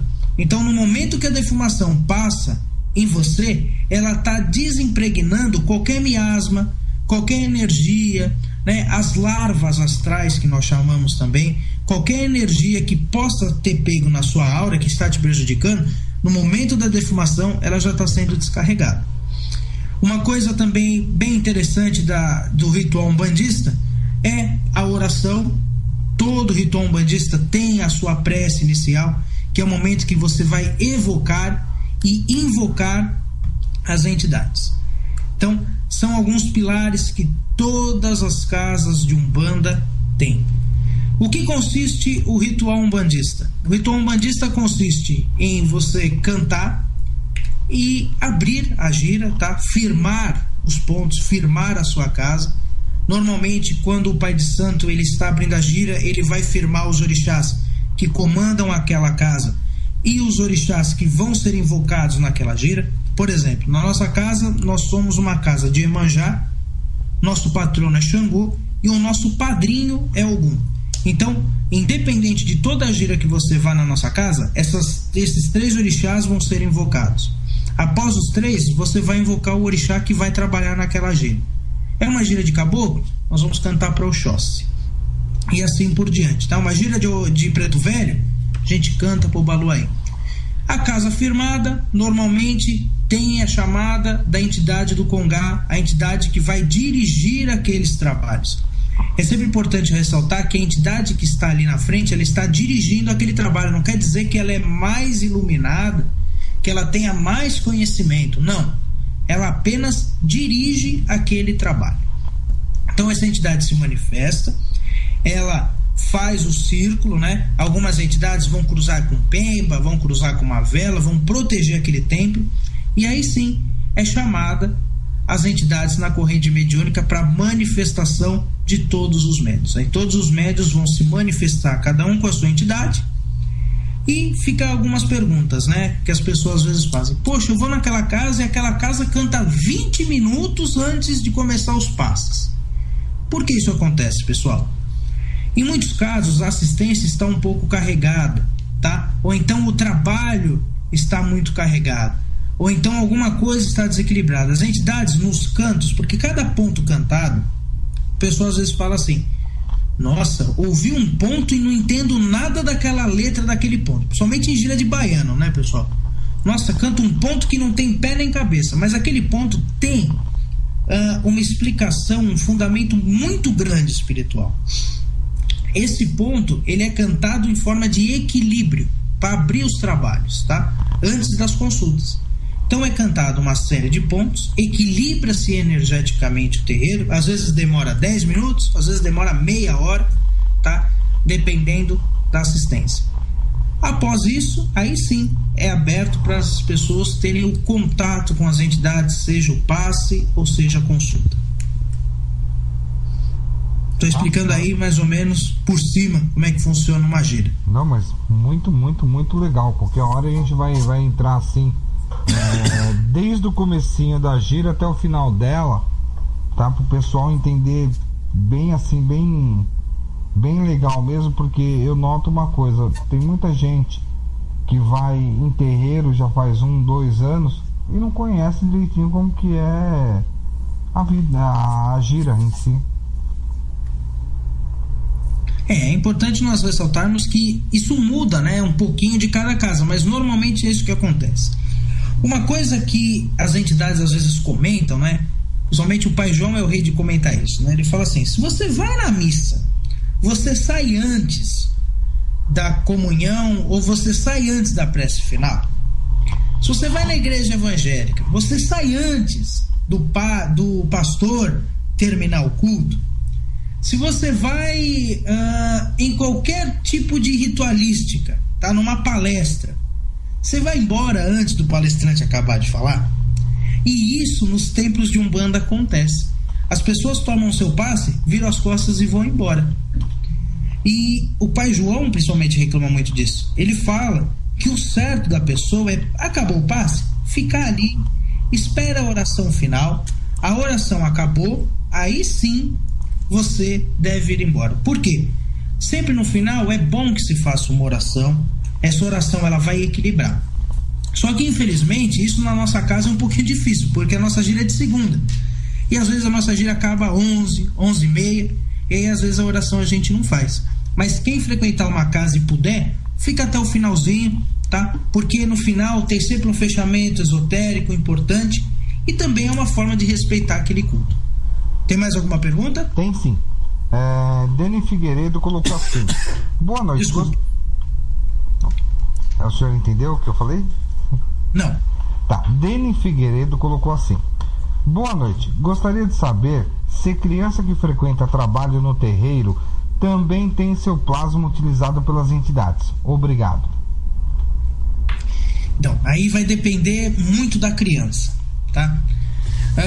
Existem crianças e crianças. Eu sou partidário daquela velha história: criança tem que ser tratada como criança.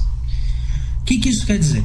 O filho daquele médium, ele deve ficar ali brincando, né? Ele não deve ter tantas responsabilidades.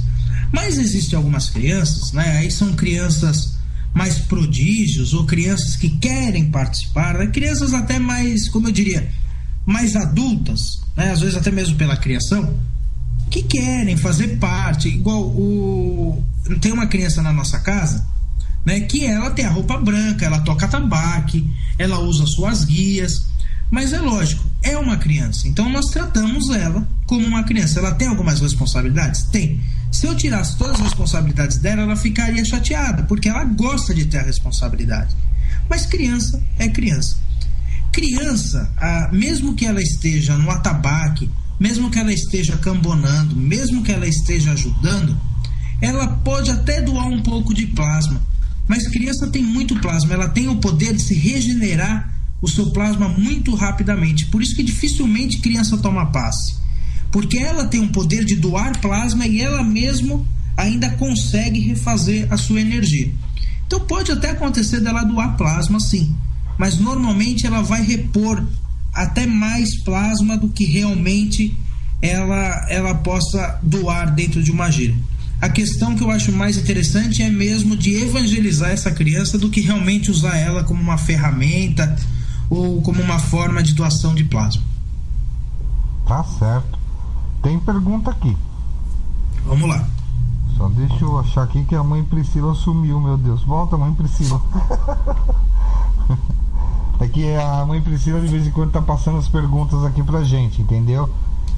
Entendi. Ela faz o trabalho do backstage. E como tá, por exemplo, ela passando pergunta pra mim, o Eduardo tá passando pergunta pra mim, o Vanderlei tá passando pergunta pra mim, tá? Deixa eu ver quantas perguntas estão vindo. Então, às vezes trava, né? Então aí tem que procurar. Então vamos lá.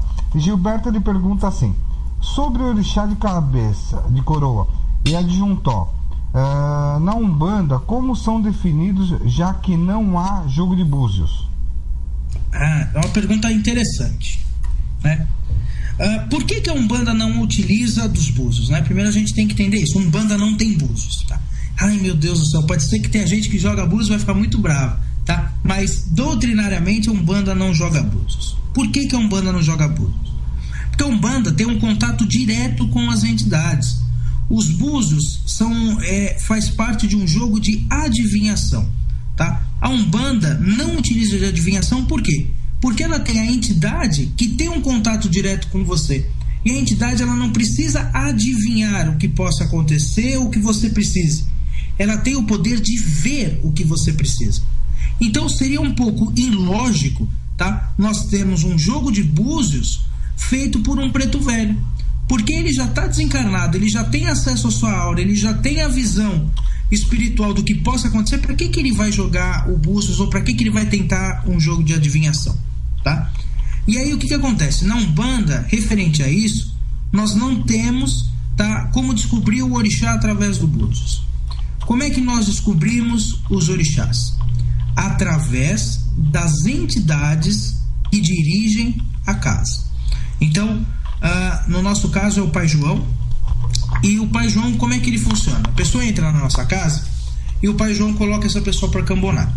E ele vai aos poucos, tá, conhecendo intimamente a pessoa, porque isso também é bem interessante. O que acontece às vezes? A pessoa, ela desde pequena, ela é devota de São Jorge. Então ela acende vela vermelha desde pequena, toda terça-feira ela toma banho de espada de São Jorge, ela acredita que ele é filho de Ogum, ele ama São Jorge, ele só usa roupa vermelha, tudo isso. Ele atrai essa energia próxima a ele. Aí o que acontece? Ele atraiu essa energia, logo esse Ogum vai estar muito próximo energeticamente dele. Então essa pessoa vai entrar numa casa e você, com a sua vidência, as entidades vão ver que essa pessoa está muito próximo de Ogum. Então, com o tempo, conhecendo as pessoas e aí utilizando de métodos espirituais da vidência das entidades, o Pai João e as entidades do Congá, como de todo o templo de Umbanda, consegue enxergar as entidades que regem a coroa daquele filho, tá? Aí, pessoal, vai variar de casa para casa, tá? Tem casas que cultuam um orixá somente, tem casas que acreditam em 2, 3 orixás. No caso da minha casa, nós somos uma casa de doutrina que o Pai João praticava desde a época dele da Senzala, tá? Que é da nação Jeje, tá? E ele era Jeje e ele tinha raiz na família Nagô. Então ele traz a ancestralidade de você cultuar 4 orixás na sua coroa. Você tem o seu orixá de cabeça, o seu orixá de guarda, que é aquele segundo orixá. Você tem um terceiro orixá, que é um orixá companheiro, e um quarto orixá, que é o orixá de Ajuntó. O primeiro orixá é aquele que vai reger a sua vida, é o orixá mais importante que você tem dentro da sua coroa. Como que as entidades vão descobrir esse orixá?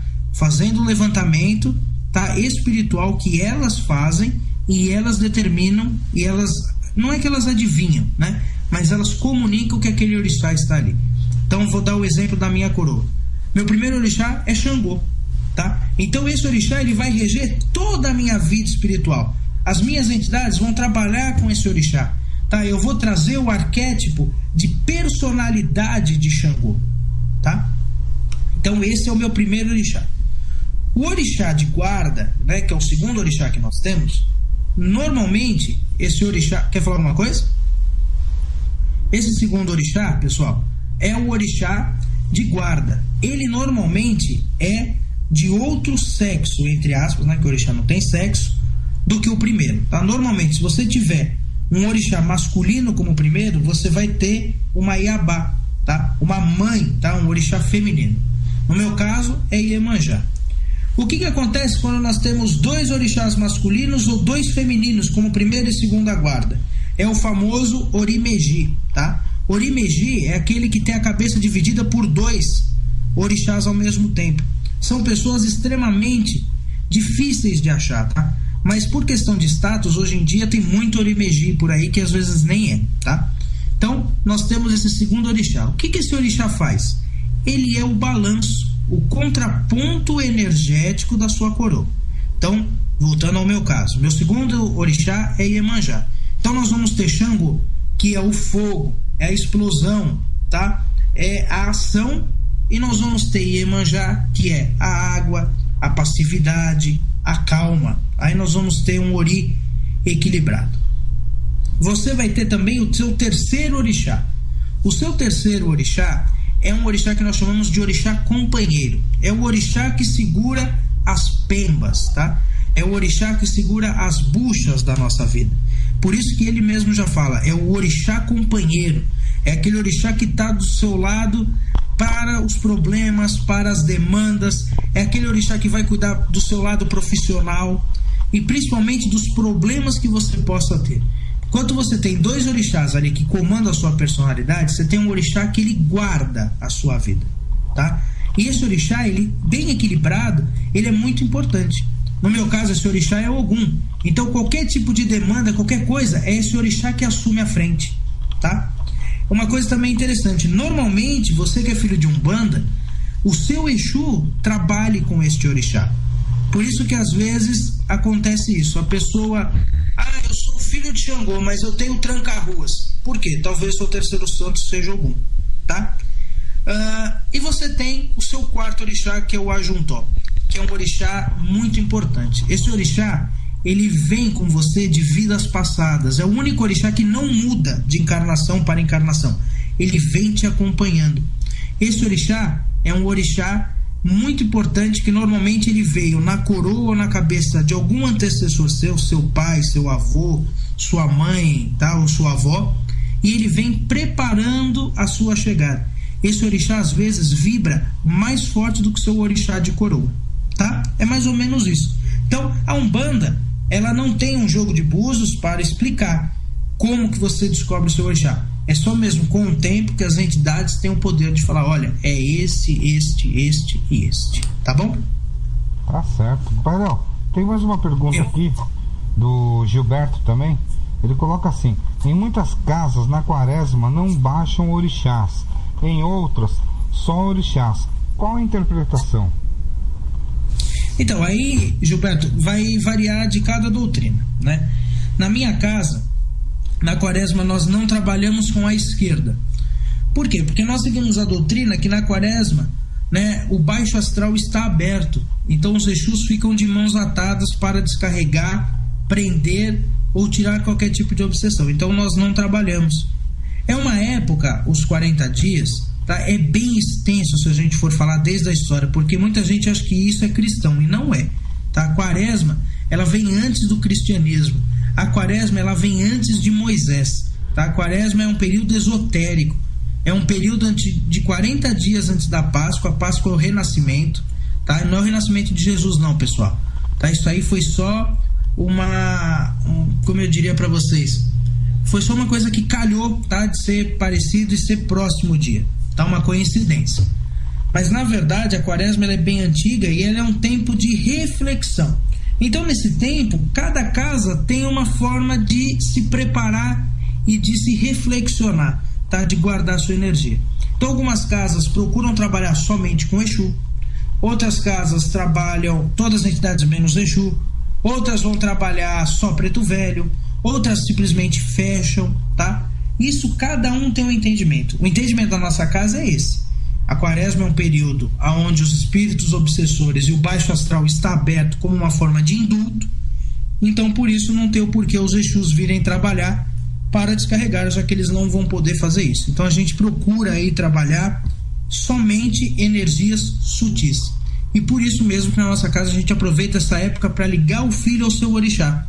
Porque, imagina só, é um período muito pesado.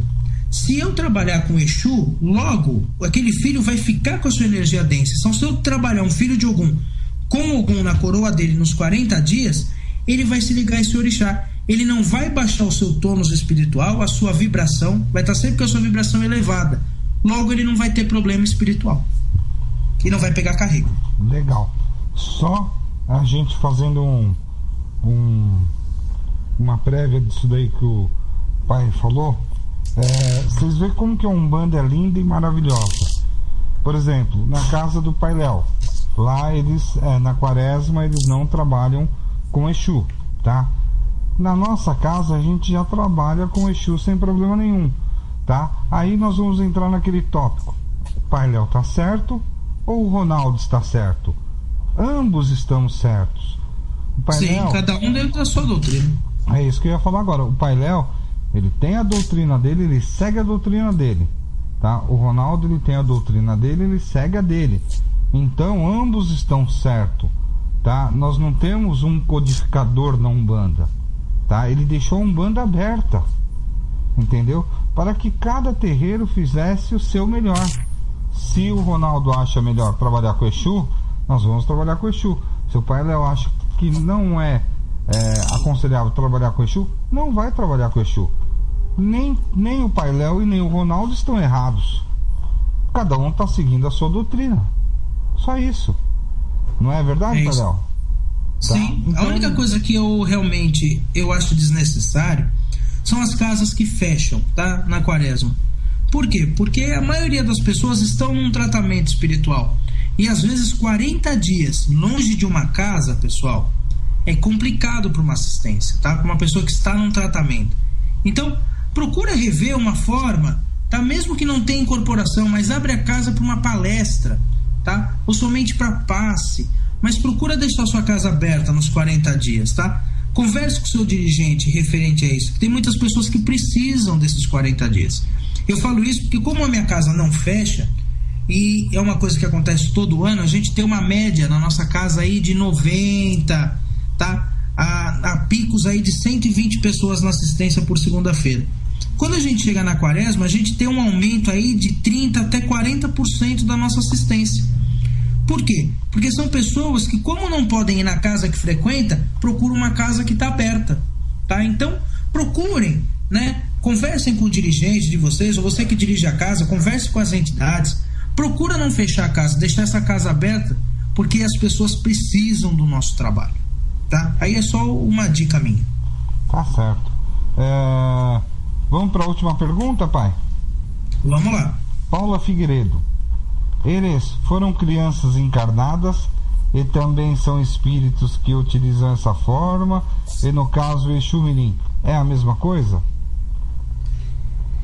Então, o que acontece é o seguinte, Herê, tá? Cada casa também tem sua doutrina para explicar isso aí, até deu uma briga esses dias aí no Facebook aí do Zé Pilinto. Verdade. Vou colocar aqui o meu entendimento, tá? Herê é a entidade que fala pelo orixá, tá? Dentro dessa linha, nós vamos ter realmente alguns encantados, sim, espíritos que nunca encarnaram, tá? Que são apenas mensageiros dos orixás. Mas nós temos também, dentro dessa linha, dentro dessa falange, nós temos espíritos que realmente foram encarnados, sim, que desencarnaram com uma idade pequena, tá? Mas, na verdade, Herê é apenas uma forma fluídica. Nós podemos ter uma pessoa que desencarnou com os seus 74 anos e na Umbanda se apresentar como uma criança, tá? É importante nós ressaltarmos que Herê é criança espiritual, não é criança carnal, tá? Herê consegue ficar de pé, Herê consegue dar uma consulta, consegue dar um passe, tem entendimento espiritual muito maior do que algumas outras entidades, tá? Nós precisamos tirar algumas amarras da nossa cabeça. Recebi meu Herê e ele é uma criança traquina. Não, o seu Herê tem que vir em terra para praticar caridade, para ajudar o próximo, tá? Se dentro disso ele vai fazer alguma traquinagem como uma forma de entendimento, porque Herê não brinca em serviço, tá? Ele faz as brincadeiras para passar algum tipo de ensinamento, ele não faz brincadeira só para bagunçar, tá? Então dentro disso ele pode sim fazer uma brincadeira, né? Fazer uma traquinagem, mas o principal trabalho dele é espiritual, de ajudar as pessoas. O principal trabalho de um Herê é modificar energeticamente um lugar, tá? Exaltar a energia daquele local, transformar uma energia pesada numa energia sutil, e aí eles vão ter as formas fluídicas dele. Exu Mirim, pessoal, dentro da minha doutrina, dentro do meu conhecimento, Exu Mirim é apenas uma forma fluídica de alguns Exus. Nós temos Exus de Xangô, Exus de Ogum, Exus de Obaloaê e Exus de Beji, tá? O negativo de Beji, que é o Exu Tiriri, e os seus enviados são Exus que têm a forma fluídica de crianças. E foi o que eu disse segunda-feira. Para mim, Exu Mirim, muitos falam, é o Exu menos doutrinado. Ao contrário. Para ele ser um Exu e ele estar no negativo de uma linha de criança, de uma linha de cura, porque criança é cura. São Cosme e São Damião são os médicos da Umbanda. Por um Exu poder estar dentro daquela linha, é porque ele tem muito entendimento para estar ali. Então a minha visão é que o Exu Mirim, se não for o mais iluminado, mas é um dos Exus com mais esclarecimento dentro de todas as linhas de Exu. Verdade, realmente o Exu Mirim, ele é um ser fantástico. O trabalho dele é maravilhoso tá? E tem que ter também um pouco de entendimento do médium, né?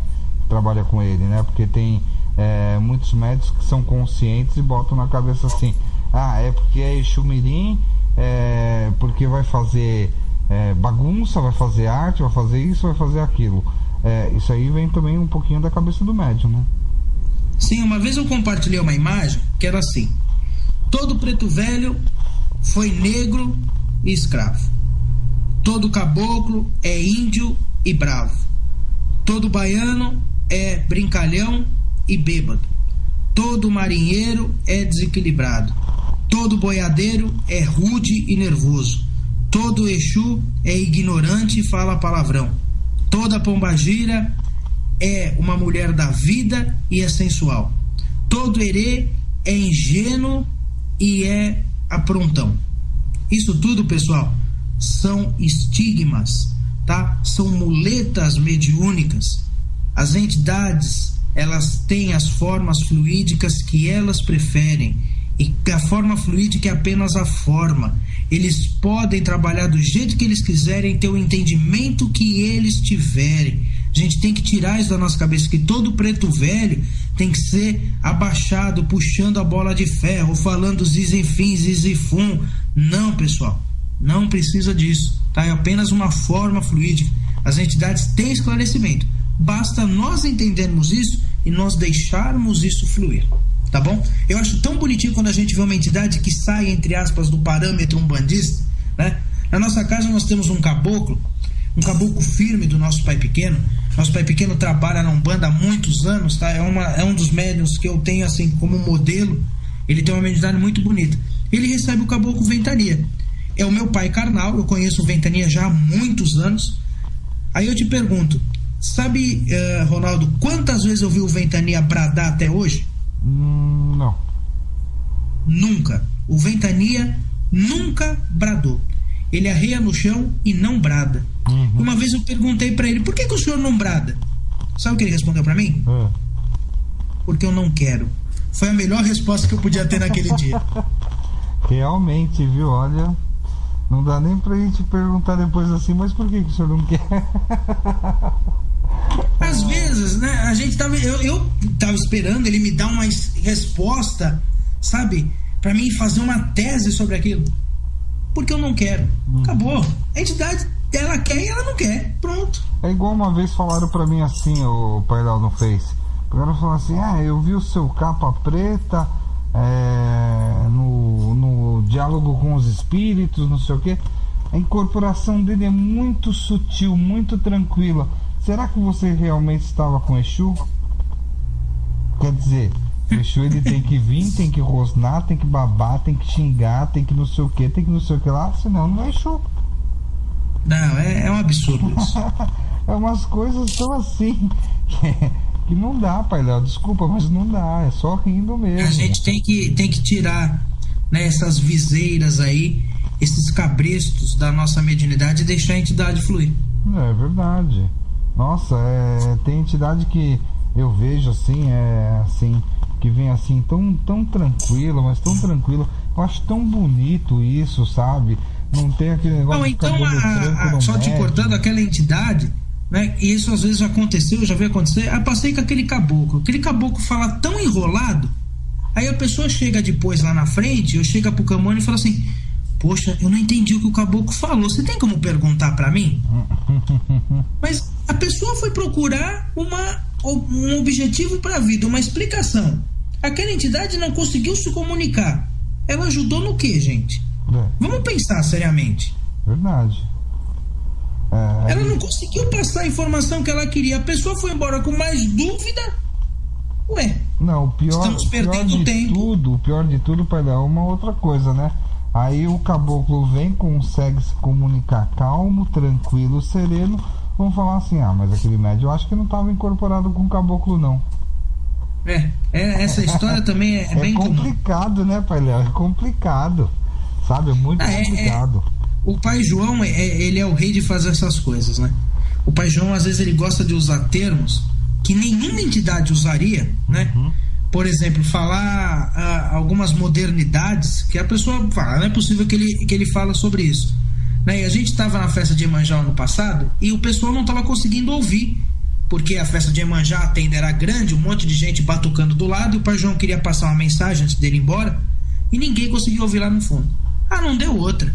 O Pai João olhou pra minha cambona e falou assim: pega o microfone. Pegou o microfone, falou no microfone com o pessoal, todo mundo entendeu, falou obrigado, pai, pela mensagem, e ele foi embora. A entidade não vai pegar um microfone, não vai falar no microfone, por quê? Porque ela não sabe o que? Segurar um negócio na mão e falar pra ela: olha, se eu falar aqui todo mundo vai ouvir. A entidade não é ignorante, pessoal. Um dia, né, assim que o Ronaldo liberar pra mim um horário pra ter um programa, eu quero fazer um programa referente a isso, as ignorâncias que a gente acha da Umbanda, tá? Tem muita coisa que a gente pauta que a gente às vezes não conhece. A entidade tem condição sim. Poxa, ninguém tá conseguindo ouvir. Pai, só pode falar no microfone? Ele pega um negócio e fala. Não é um crime espiritual. A entidade não foi embora porque fez isso, tá? A entidade não é assim, pessoal. O senhor sabe que eu fiz um texto, até eu vou procurar ele, vou postar ele de novo no Facebook, né? Que eu falo que para as pessoas acreditarem, tá, na incorporação de um médium, tá, o Exu ele tem que ser muito burro, tá, o caboclo ele tem que falar muito em tupi-guarani, tá, o preto velho ele tem que ter aquele estigma do velhinho, comportado, vamos dizer assim, raquítico, bem assim, judiado, né? O baiano ele tem que vir com aquela alegria, com aquela irreverência, sabe? Aí eu fui colocando de todas as entidades. Depois eu vou procurar direitinho, mas eu sei só por cima, né? Eu lembro só por cima, né? Aí todo mundo começou assim: mas se não for assim, eu acho que também não é Umbanda, né, Ronaldo? Eu falei: por quê? As entidades elas não evoluem, tá? Aí eu coloquei assim no final, eu coloquei assim: engraçado, né? O Zélio Fernandinho de Moraes, quando ele foi para aquela tal reunião espírita, né, no centro kardecista lá, né, ele estava lá incorporado com o caboclo das 7 encruzilhadas, e o rapaz que tinha o dom da visão viu ele em vestes de clericais, né? Ainda perguntou: se o senhor é o caboclo, o que o senhor está fazendo em vestes clericais? Ou seja, tá? O próprio caboclo das 7 encruzilhadas foi padre numa outra encarnação, tá? O seu capa preta, ele foi padre numa outra encarnação, sabe? O que eu trabalho. Então o que acontece? Eles têm que ser burros para falar que é Exu. Eu não consigo entender isso, não consigo. O senhor Corcunda foi padre, tem 2 faculdades. Então, tá? Ele é de uma cultura ímpar. Nós temos um Exu na nossa casa que usa uma katana, tá? Aquela espada japonesa, porque ele foi chinês. Sim. O problema é que as pessoas elas ainda têm na cabeça que o Exu tem que ser daquele jeito, o caboclo tem que ser daquele jeito. Pessoal, não vão por aí não, tá? Uma dica que eu dou, tá? Uma dica de médium que tem experiência. Quando você for numa casa, olha a gira, tá? Olha a corrente. Se você vê aquela entidade, uma gira de caboclo, aquele caboclo que grita, que brada, que faz cara feia, que anda de um lado pro outro, ele tá tentando provar pro próprio médium dele que ele tá ali. O próprio médium dele às vezes não acredita nele, tá? Lógico, tem as suas exceções, tá, pessoal? Daqui a pouco vai ter uma... Não, mas eu sou dirigente, eu acredito na minha entidade, minha entidade faz isso. Não é isso. Tem as suas exceções. Olha, aquele ali que incorporou no cantinho dele, que tá com a entidade dele ali, tá? De olhinho fechado, trabalhando, que não quis aparecer, que não quis mostrar que tá ali, vai naquela entidade. Depois, manda pra mim no Facebook a experiência que você teve com aquela entidade. É verdade. Verdade mesmo. E vai ver que vai ser uma experiência diferente. O pessoal... Eu não consigo entender ainda o pessoal, viu? O que acontece, Ronaldo, é muita autoafirmação. As pessoas ainda precisam se autoafirmar que elas estão incorporadas. É parecido com aquilo que o Daniel perguntou pra gente. Preciso autoafirmar que eu tô com a entidade. Então a entidade precisa ser assim. A gente tem que tirar essas amarras. É verdade. Mas como Tudo que é bom dura pouco. Infelizmente chegamos ao final do nosso programa. Bom, antes da gente ir embora, hoje eu tenho uma surpresa. Vamos tá lá. Preparado? Tô. Então é assim, para quem tá ouvindo a gente, sempre que passa a festa de Cosme e Damião, normalmente eu sou o primeiro, aí o pessoal vai começando a copiar, tá? E eu fiz o texto sobre o Orixá Regente de 2016. Eu sempre espero passar Cosme e Damião, que a gente já começa a trabalhar a vibração, tá, dos orixás aí do próximo ano. Então, quem quiser conhecer, saber, né, o Orixá Regente de 2016, eu estou postando agora, tá? Eu postei, na verdade, eram 8 horas, eu programei. Então, quando foi 8 horas, entrou lá no meu blog a postagem sobre o Orixá de 2016. Mas eu vou colocar o link no meu Facebook, e aí eu vou marcar o Facebook do Ronaldo também, para quem conhece o Facebook dele, eu vou marcar, tá, essa postagem lá. Então é só ir lá que já descobre aí o Orixá de 2016 aí em primeira mão. A gente já se prepara aí para 2016, que pelo menos pelo texto vocês vão ver, vai ser um ano mais tranquilo que 2015. E eu já compartilho ele direto. Então, por favor. Tudo que é bom a gente tem que compartilhar. Sim, e assim eu já vou postando e o pessoal já vai sabendo, tá, pessoal? Ó, acabei de postar aí no Facebook. Deixa eu ver. Deve estar chegando. Aqui, como estão me mandando tanta mensagem, mas tanta mensagem, sabe, tá complicado aqui o meu Face hoje. Não, mas tudo bem, aí o pessoal vai olhando. Não, com certeza. Mas a postagem vai ficar aí pelo resto aí do ano, aí o pessoal vai olhando aí durante a semana. Sabe, a postagem aí do Orixá de 2016. Não, mas o senhor pode deixar que isso daí a gente compartilha assim, porque é muito bom. Tá certo, então? Certinho. Bom, em primeiro lugar eu gostaria de agradecer muito ao pai Leonardo, tá?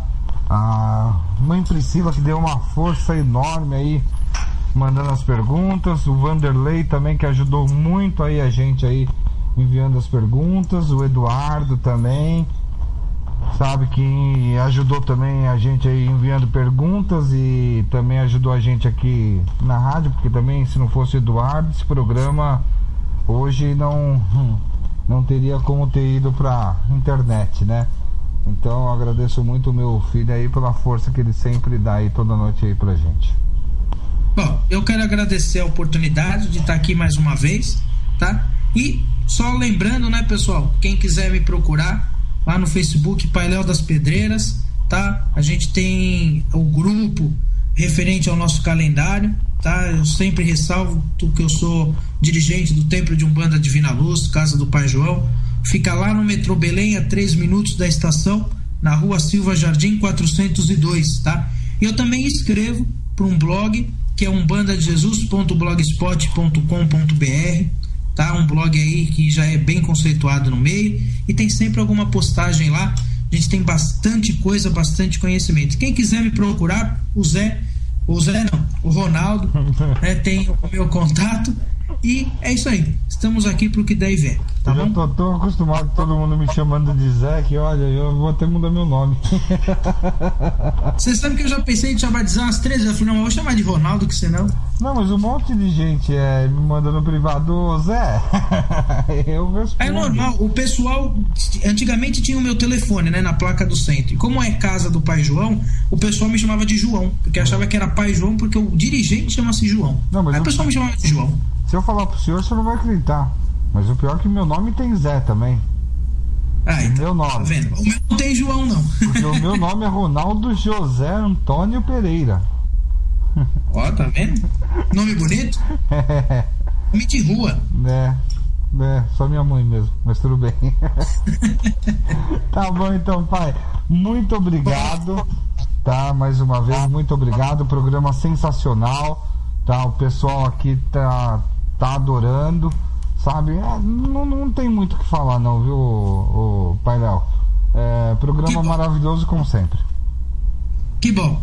Então o pessoal continua aí ouvindo, que assim logo a gente já começa um programa aqui na rádio, Aí tudo fica também mais fácil. Mas aí o Ronaldo vai continuar comigo no programa. Não, aí o senhor vai se virar com a mãe Priscila. Aí o Ronaldo descansa. Aí o Ronaldo descansa. Pode ser.